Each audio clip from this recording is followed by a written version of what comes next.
This planet owed me a drink, and it was paying in dust. Every grain that swirled against my hauler's viewport shaved another cent off my pathetic profit margin for this back-of-beyond delivery. The client had paid half up front, a classic sign the other half was a figment of his imagination. My only company, a translation drone that sounded like a depressed calculator, was no help. Atmospheric particulate density is 94% above standard, it buzzed. Tell me something I don't know, Sparks, I grumbled. You have a 78% probability of developing a negative client satisfaction rating. Yeah, well, the client has a 100% probability of getting his cargo dumped in a ditch if his payment doesn't clear. A high-pitched chime cut in. Proximity alert. Biological. My nav computer flagged a crater field a few clicks east, a geologically unstable hellscape. It was probably just local fauna, but it could be a spacer, a crash. And even on my worst day, I couldn't leave someone to die out here. Damn it, I sighed, banking the hauler. Fine, but if it's one of those rock spiders, I'm billing the universe for emotional damages. I landed on the crater's edge and scanned the basin. There, in the shadow of a fractured overhang, was the source. It wasn't a spacer or a rock spider. It looked like a large, smooth gray river stone that had somehow learned how to cry. A series of high-pitched, mournful chirps echoed up the crater walls, a sound so pathetic it bypassed my cynicism completely. I slid down the scree slope. Hey there, little guy. You lost? It chirped again, shivering. There was no sign of a parent, no nest, nothing. Just this sad little rock in a big, empty hole. My internal debate was short. It was a stupid, pointless, profitless detour. Ah, hell. I scooped it up. It was surprisingly heavy and warm. All right, Pebble Pet, let's see if we can find your folks. Back in the cockpit, I ran its biosignature through the sensor array. A faint, matching energy trail led north. Sparks, plot a course.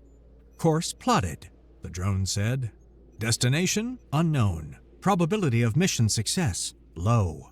Just fly the ship, you bucket of bolts. The Wander clutch rose over the horizon like a fever dream. A city on colossal stilts, walking across the plain with a slow, grinding rhythm. I'd seen mobile colonies, but nothing like this. This was ancient and intimidating. I set the hauler down a kilometer away and walked, the little stone creature cradled in my arms.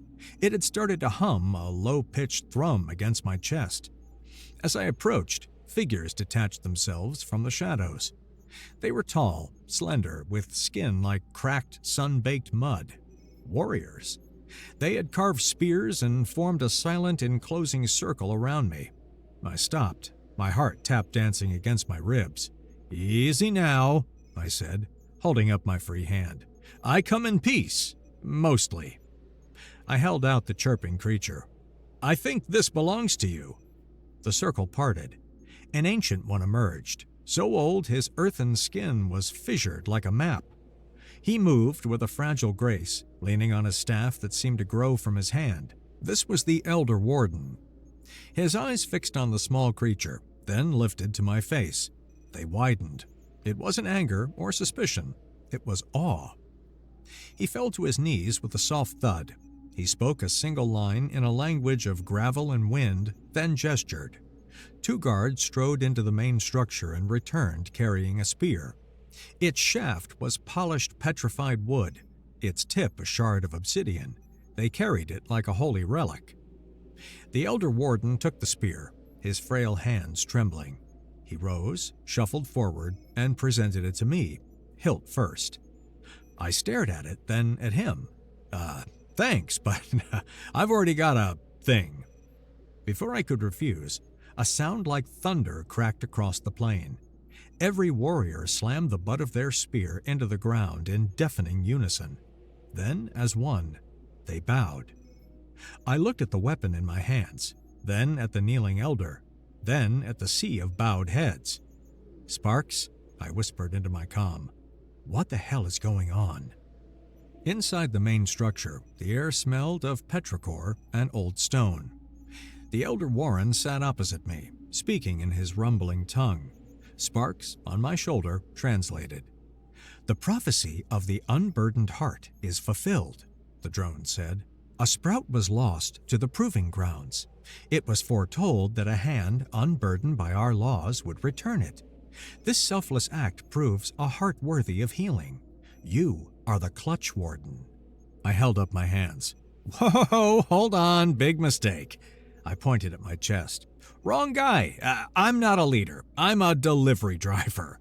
Sparks whirred. Translation: "I am not worthy. My purpose is to serve as a humble vessel." The elder Warren beamed. "His humility is as the prophecy foretold. He denies the mantle, proving he does not seek power." "No, that's not what I said." I stood up. "I'm leaving. Now." Translation: "I must depart to meditate on this great honor." 2 giant warriors blocked the exit. I was trapped. "This is an insult!" a voice boomed. A new Torva stepped forward, a head taller than the others, his skin a road map of white scars. A one called Gore. "Our leadership is earned in battle, not handed to a soft-skinned off-worlder who found a lost child." The elder warden's frail voice cut through the anger. "Your ambition, Gore, threatened this clutch. You preach of strength, but true strength protects the weak. His arrival saved us from the civil war you were so eager to begin." Gore sneered, his eyes on me. "Then let him prove his strength. I challenge the off-worlder to the right of command." I felt a cold dread creep up my spine. This was my only way out. Win their stupid game, and they had to let me go. "Fine," I said, my voice tight. "I accept."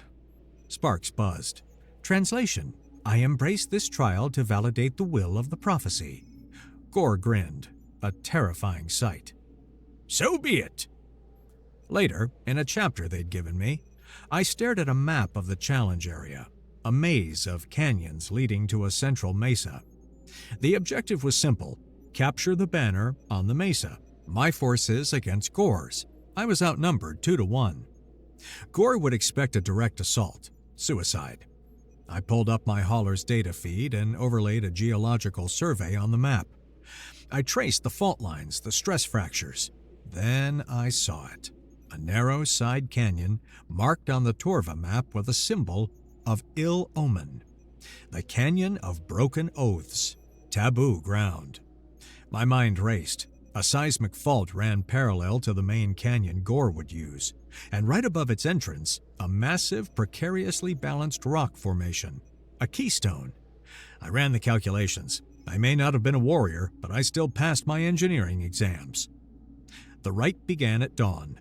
Gore's force was thunder, a wave of warriors charging down the main canyon, their war cries echoing off the rock. My force was a whisper.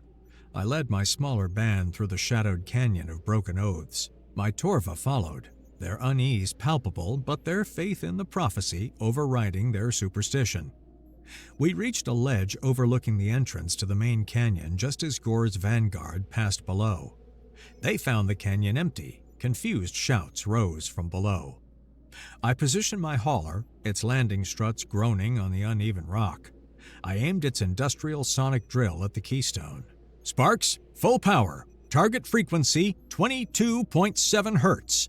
"Acknowledged," the drone buzzed. "Probability of large-scale geological collapse, 99.8%. A low hum climbed to a piercing whine that made the air shudder. A crack appeared in the keystone. With a groan that sounded like the planet itself breaking, the entire cliff face gave way. Thousands of tons of rock cascaded down, a roaring avalanche that sealed the canyon. Gore's force was trapped and blinded. While they scrambled to dig out, my band and I walked up the back of the central mesa, completely unopposed. I plucked the banner from its perch. The dust settled. From the top of the mesa, I looked down. Gore, covered in grime, stared up at me. He saw me on the high ground, leaning on the obsidian-tipped sun spear, my small war band behind me. His face wasn't angry, it was stunned. The look of a man who brought a sword to a physics problem and lost. The victory was absolute, bloodless, and efficient. Later, the elder warden stood before the entire clutch and placed a hand on my shoulder. "Clutch, Warden Finian Fischbach," he proclaimed, his voice ringing. I looked out at the sea of faces. They stared at me with an unnerving mix of devotion and awe, even Gore's warriors. I let out a long, weary sigh. "Fine," I said, my voice resonating through the silent assembly. "But my first decree is an engine upgrade for that translation drone." I pointed a thumb at Sparks. "And find me some real coffee. This world owes me a drink."